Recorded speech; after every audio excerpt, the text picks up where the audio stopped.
नमस्कार, मेरा नाम डॉक्टर सुवर्चला जीवा फर्टिलिटी सेंटर्स में साइंटिफिक डायरेक्टर हूँ। लेप्टिन क्या है और लेप्टिन ना होने के कारण क्या इनफर्टिलिटी हो सकता है, आज का मुद्दा है। लेप्टिन एडिपोज टिश्यू से सेक्रेट होता है और ये डायरेक्टली प्रोपोर्शनल होता है। बॉडी में बॉडी फैट कितना है उसके मुताबिक लेप्टिन लेवल्स भी होते हैं। सो ये ब्रेन से कम्युनिकेट करता है लेप्टिन, पर्टिकुलरली हाइपोथैलेमस से, जो ये रेगुलेट करता है कि फूड इनटेक और एनर्जी एक्सपेंडिचर, तो कितना खा रहे हैं, कितना एनर्जी एक्सपेंड हो रहा है। लेप्टिन एक बहुत बड़ा क्रूशियल लिंक, एक ब्रिज है, सोचिए, एनर्जी स्टेटस और रिप्रोडक्टिव फंक्शन के लिए भी। अगर ठीक से मात्रा में हो लेप्टिन सिग्नल, ब्रेन की तरफ जा रहा हो लेप्टिन का सिग्नल, तो बॉडी में काफी एनर्जी रिजर्व्स होना स्पेशली रिप्रोडक्शन के लिए होता है। अगर लो लेवल्स हो लेप्टिन के तो इसका मतलब एनर्जी इनसफिशिएंसी है, जिसकी वजह से रिप्रोडक्टिव डिसफंक्शन भी हो सकता है। मैकेनिज्म्स क्या है?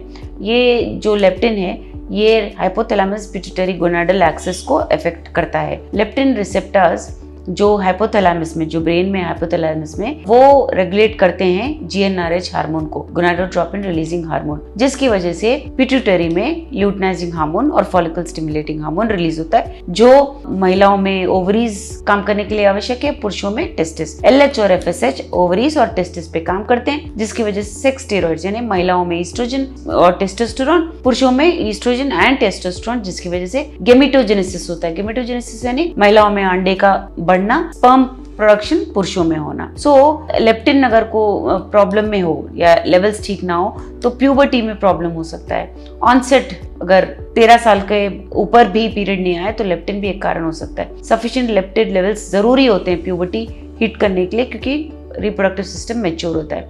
लेप्टिन डेफिशिएंसी या इनसेंसिटिविटी की वजह से प्यूबर्टी लेट ऑनसेट होना या बिल्कुल भी नहीं होना हो सकता है। एनर्जी बैलेंस कभी कभी नहीं होता है और अंडा रिलीज नहीं होता है ठीक से। अगर लेप्टिन के लेवल्स ना हो तो पॉजिटिव एनर्जी बैलेंस ना होने के कारण रेगुलर ओवुलेटरी साइकिल्स नहीं होते हैं। अगर लेप्टिन लेवल्स कम है तो अंडरवेट होना देखा गया है। एनोरेक्सिक इंडिविजुअल्स कहते हैं इन्हें, जिसकी वजह से पीरियड्स का बिल्कुल ना होना, अंडे का रिलीज ना होना देखा गया है। लेप्टिन प्रेगनेंसी पे बहुत बड़ा रोल प्ले करता है। लेप्टिन की वजह से इम्प्लांटेशन होना या एनर्जी मेंटेन होना प्रेगनेंसी में देखा गया है। लेप्टिन लेवल्स प्रेगनेंसी के दौरान इंक्रीज होते हैं। इसका मतलब ये है कि एनर्जी जैसा जैसा डिमांड बढ़ रहा है बॉडी के फंक्शंस की वजह से लेप्टिन के लेवल्स भी इंक्रीज होते हैं। सो लेप्टिन डेफिशिएंसी होना और इनफर्टिलिटी का होना कनेक्टेड है। यूजुअली जेनेटिक म्यूटेशन की वजह से भी होता है या सीवियर वेट लॉस की वजह से भी, हाइपोगोनाडोट्रोपिक हाइपोगोनाडिज्म की वजह से, जीएनआरएच कम हो जाना, एलएच और एफएसएच कम हो जाने की वजह से डिलेड प्यूबर्टी,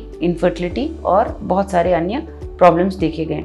सो लेप्टिन रेजिस्टेंस भी हो सकता है। जैसे अगर ओबेसिटी हो, बहुत मोटापा हो, तो लेप्टिन लेवल्स ज़्यादा होने की वजह से, रेजिस्टेंस होने की वजह से ये जो सिग्नल्स हैं वो ठीक से पहुंचते नहीं है ब्रेन तक, इसीलिए ये पीरियड्स का इरेगुलर रहना और इनफर्टिलिटी होना देखा गया है। तो डायग्नोस कैसे करते हैं? यूजुअली सीरम में, ब्लड में लेप्टिन लेवल्स को चेक किया जाता है, ये देखने के लिए कि डेफिशिएंसी है या रेसिस्टेंस है, क्या प्रॉब्लम है। बॉडी मास इंडेक्स के द्वारा भी ये पता लगाया जा सकता है कि एनर्जी स्टेटस क्या है। ट्रीटमेंट यूजुअली वेट मैनेजमेंट है। अगर आप कम वजन के हैं तो हेल्दी वेट मेंटेन करना, बैलेंस डाइट मेंटेन करना, न्यूट्रिशनल सपोर्ट रहना बहुत जरूरी है, जिससे आपके लेप्टिन लेवल्स भी नॉर्मल हो सकते हैं। ओवरवेट होने की वजह से भी ये प्रॉब्लम हो सकता है। मैंने कहा तो वेट लॉस जरूरी है, लाइफस्टाइल मॉडिफिकेशन जरूरी है, जिसकी वजह से लेप्टिन सेंसिटिविटी इंक्रीज हो सकता है और रिप्रोडक्टिव फंक्शन भी नॉर्मल हो सकता है। लेप्टिन सप्लीमेंट्स भी ले सकते हैं आप। अगर कंजेनिटली यानी कि बहुत बचपन से ही, पैदाइशी से ही आपको लेप्टिन डेफिशिएंसी है तो रिकॉम्बिनेंट लेप्टिन थेरेपी दिया जाता है, जिससे नॉर्मल रिप्रोडक्टिव फंक्शन भी आ सकता है। यही नहीं, हार्मोनल थेरेपी भी दिया जाता है, जैसे ईस्ट्रोजन, प्रोजेस्टेरोन दिए जाते हैं, जिससे पीरियड्स रेगुलर होना भी देखा गया है। इन सब के बावजूद अगर आप प्रेग्नेंट नहीं हो रहे हो तो आईवीएफ के द्वारा भी आप प्रेगनेंसी पा सकते हैं। इसके बारे में और जानकारी के लिए अवश्य जीवा फर्टिलिटी सेंटर्स आइए। धन्यवाद। हमने इस वीडियो को बनाने में बहुत मेहनत की है,